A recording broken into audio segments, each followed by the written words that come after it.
Hey everyone, welcome back to our channel. Today, we're tackling how to access SharePoint in 2025.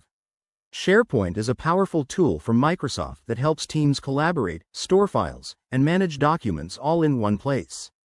Whether you're a student, professional, or just curious about Microsoft 365, knowing how to access it can boost your productivity big time. Let's jump right in. First things first, you'll need a Microsoft account or be part of an organization that uses SharePoint. If you don't have one, head over to the Microsoft website and sign up. It's quick and free. Once you're set, open your web browser and go to www.office.com or directly to www.sharepoint.com.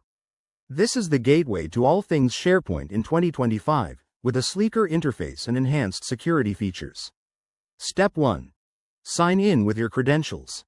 Enter your email and password, and if your account has two-factor authentication enabled, which I highly recommend for security, just follow the prompts on your phone or email.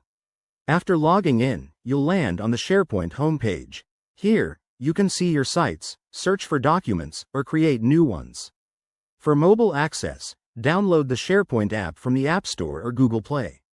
It's optimized for 2025 devices, with better offline capabilities and integration with other Microsoft apps like Teams.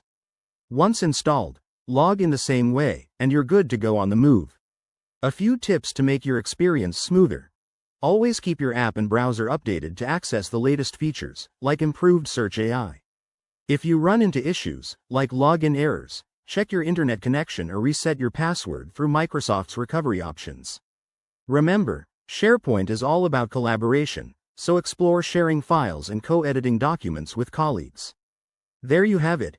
Accessing SharePoint in 2025 is straightforward and secure. Give this video a like if it helped, and subscribe for more tech tutorials. Drop your questions in the comments below, and I'll see you in the next one. Thanks for watching.